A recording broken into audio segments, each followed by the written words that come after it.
The galaxy was silent, but not peaceful. On the outer rim, a star system sparkled like a scattered handful of diamonds. Among these stars, the planet Zephora held a queen feared by every known civilization. Her name alone sent shivers down the spine of the bravest warriors. Legend spoke of her beauty, her intelligence, and her deadly cunning. But what made her truly feared was her choice in lovers. Every potential suitor who dared approach her had vanished, leaving behind only whispers and rumors. None survived. Yet, in the midst of her terrifying reputation, one ordinary human lived quietly, unaware that his fate was about to collide with the galaxy's deadliest queen. His name was Ethan, and he worked as a janitor aboard the massive orbital station, Trion Spire. Most of the crew ignored him, treating him like an invisible presence, dusting corridors and emptying trash without a second glance. But there was something about Ethan that no one could see, something simple, yet remarkable. He was not afraid. On this day, the station hummed with tension. Scouts reported an unexpected fleet approaching Zephora, ships unlike any seen before. Alarms echoed through the corridors, lighting up panels with red warning signs. Officers barked orders, trying to prepare for a war that no one wanted. But Ethan, sweeping the floor near the docking bay, only noticed the commotion in passing. He adjusted his rag, glanced at the flickering lights, and continued his work. High above, Queen Seraphine observed from her chamber. She was perfect in every sense, tall, regal, with eyes that glowed like molten silver. Her long hair flowed like liquid night, and her armor shimmered with the weight of her power. She watched the incoming fleet through a massive viewport, and for a moment her expression softened. Then it hardened. "They dare challenge me," she murmured. Her voice was calm but deadly, a whisper that could chill a room. "Every ship they send, every warrior they bring, they will all fall." Seraphine had never failed. Every prince, lord, or warrior who sought her hand had met a swift, merciless end. She did not need to touch them. Her traps, her intelligence, and her fleet were more than enough.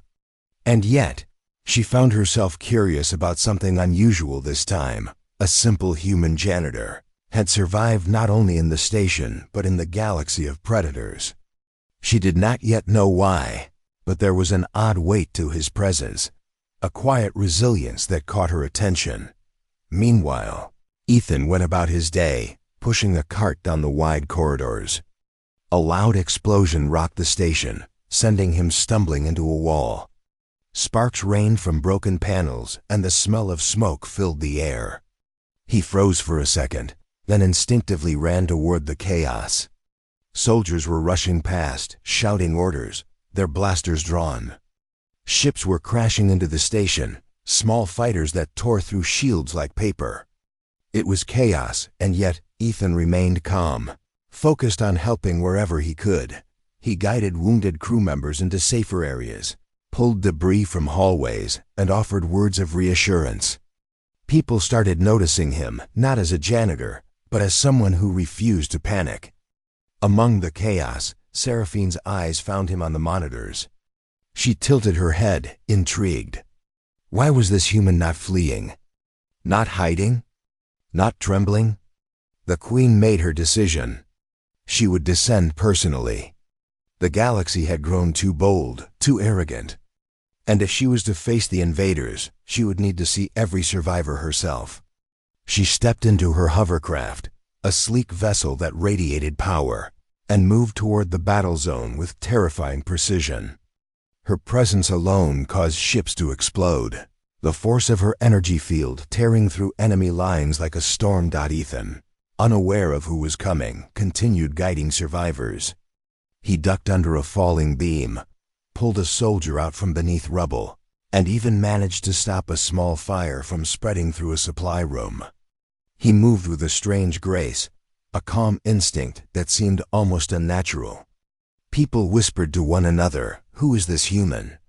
Seraphine landed in the central hall of the station, her eyes scanning for the leaders of the attack. Her armor gleamed as she moved, every step measured, every gesture commanding respect and fear. The enemy soldiers tried to approach her, but she did not raise her weapon. Instead, with a mere flick of her hand, a wave of energy sent them flying across the hall. They crashed against walls, groaning and helpless, and then she saw him, Ethan, standing in the middle of the chaos, untouched by panic, untouched by fear. She raised an eyebrow, curious, almost amused. The janitor was not even armed. Yet he did not run. He did not kneel. He simply stood, looking around and making sure everyone else survived. A slow, dangerous smile crept across Seraphine's face. "Interesting," she whispered.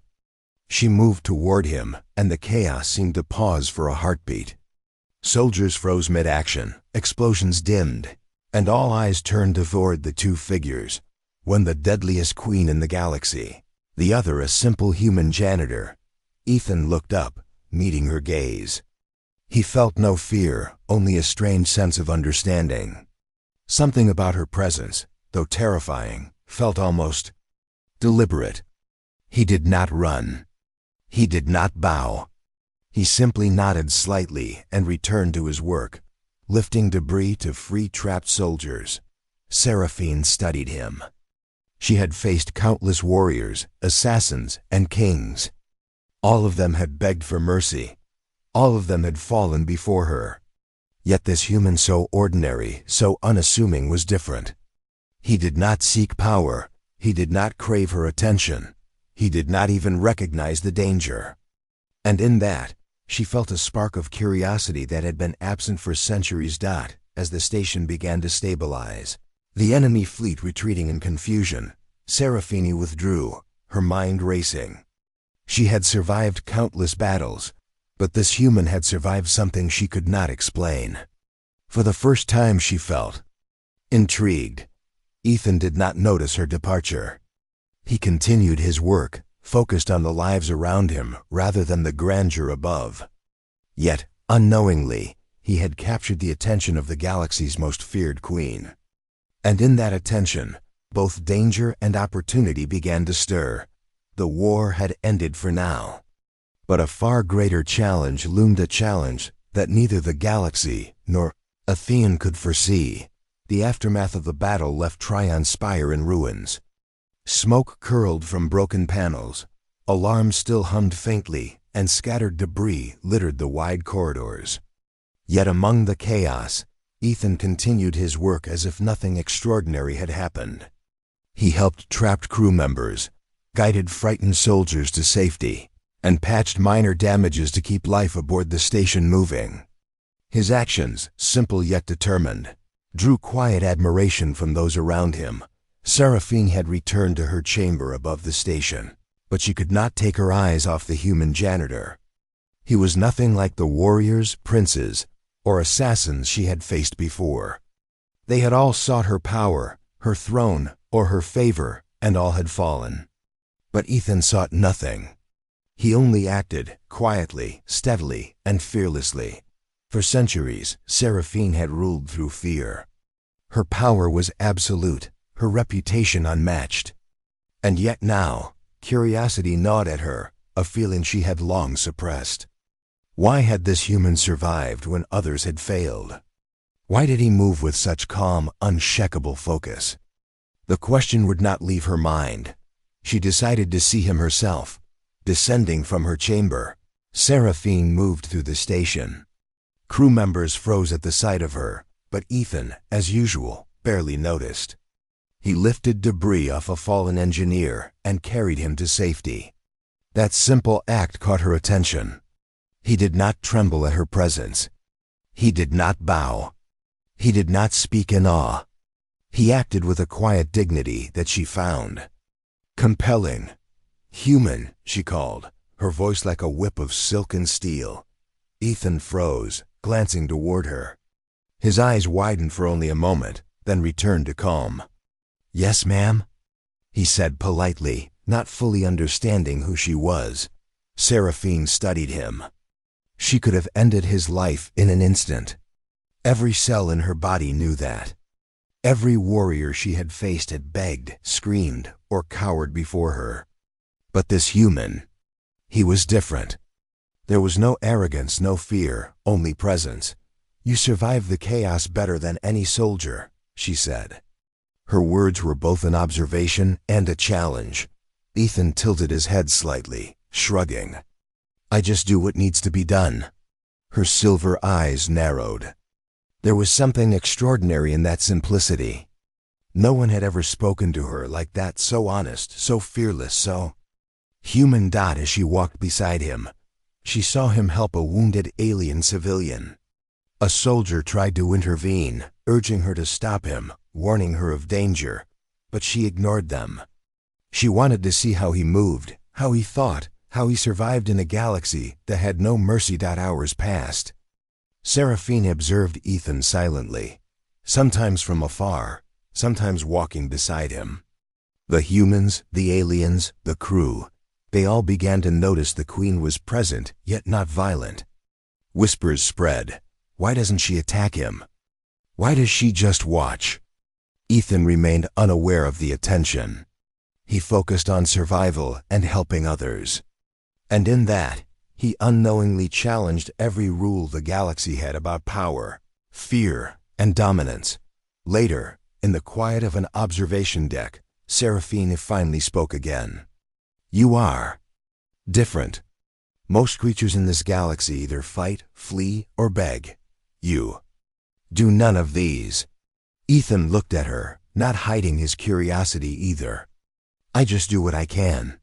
Fear doesn't help anyone." A slow smile curved her lips. "Fear is everything to them. They live in it, they die in it.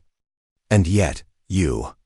She paused, realizing she could not finish the sentence. Words failed her because she had never faced someone like him. That night, Seraphine returned to her chamber, but sleep eluded her. She replayed every moment she had seen Ethan, every small act of courage, every calm gesture amid chaos. For the first time, she felt something she had not felt in centuries: uncertainty. And with that uncertainty came fascination. Meanwhile, Ethan rested in a quiet corner of the station. He did not know the Queen had watched him, nor did he understand the magnitude of her attention. Yet, in some strange way, he felt a shift in the air, a tension he could not name. Something had changed, and the galaxy itself seemed to whisper that his life was no longer ordinary. Over the following days, the Queen observed him more closely. She watched how he interacted with other species, how he faced danger without hesitation, how he acted selflessly while others sought power or reward.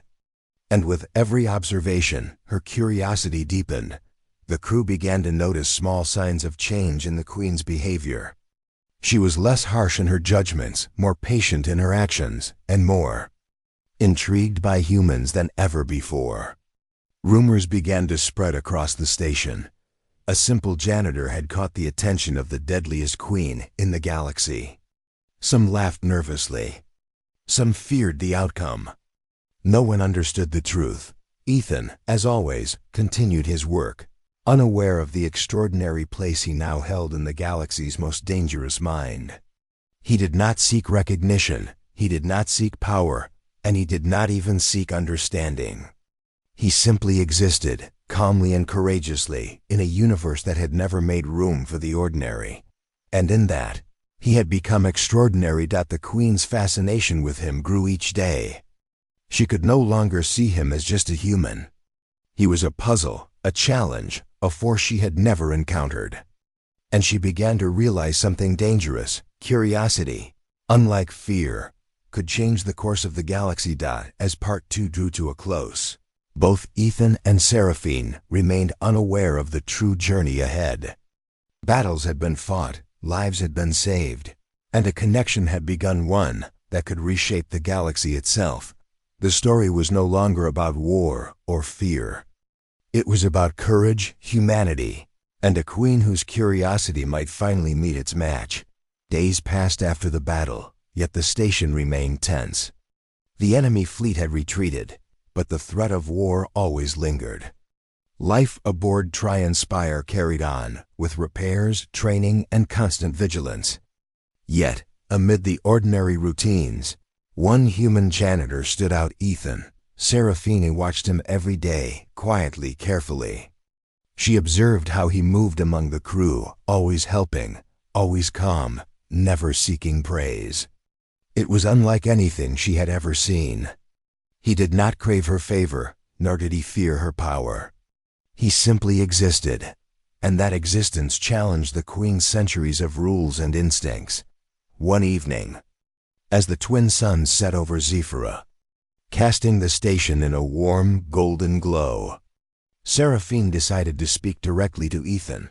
She approached him in the central hall, her presence filling the space with silent authority. This time he noticed immediately. "You again," he said, with the faintest hint of a smile, not mocking, not fearful. Just a simple acknowledgement. "I have questions," Seraphine said, her voice calm but commanding. "You survive where others die. You face danger when everyone else runs. Why?" Ethan paused. He thought carefully, choosing words that were honest and simple. "I don't run because someone needs to act. I don't fight for glory, or power, or fear. I just do what's right." Seraphine studied him. She had faced armies, assassins, princes, and kings. Every one of them had sought her attention, their ambition blazing bright, only to burn out before her. And yet, here was a human who acted for no reward, no fame, no recognition.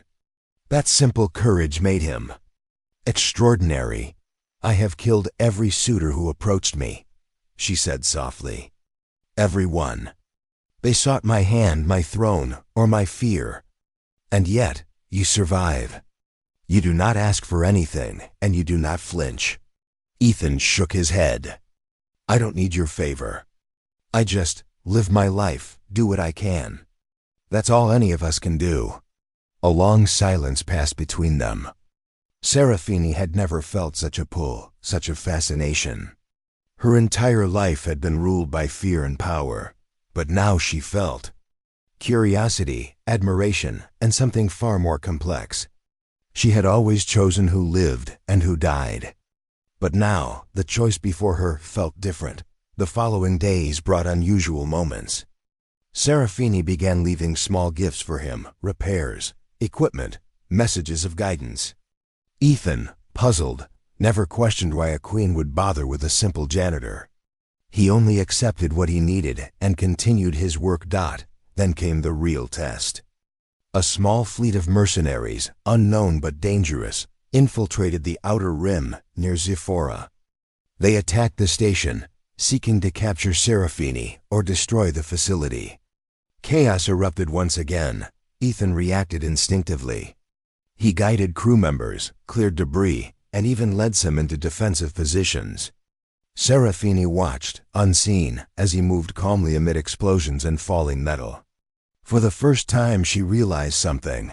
This human did not survive because of luck. He survived because of courage, skill, and presence of mind that rivaled any warrior she had ever faced. Finally, she descended into the main hall. The mercenaries were closing in, their weapons raised, confident in their attack. Seraphine's armor glowed as she unleashed her power. Ships exploded, soldiers fell, and the hall shook with energy. Yet, amid the destruction, Ethan remained steady. He moved through danger with a quiet precision, helping the wounded, protecting the weak. When the battle ended, silence fell. The mercenaries were defeated, their bodies or ships scattered. The crew looked to the Queen, expecting her wrath. But she did not strike Ethan. Instead, she approached him, slowly, deliberately. You have survived everything," she said. "You are nothing like any human I have seen. Why do you act so simply?" Ethan looked at her, calm as ever. "I do what I can. I help. I survive. I live. That's all anyone can do." Seraphine studied him for a long moment. Every instinct she had screamed to test him, to punish him, to destroy him. And yet, her fascination grew. This human was unlike any other.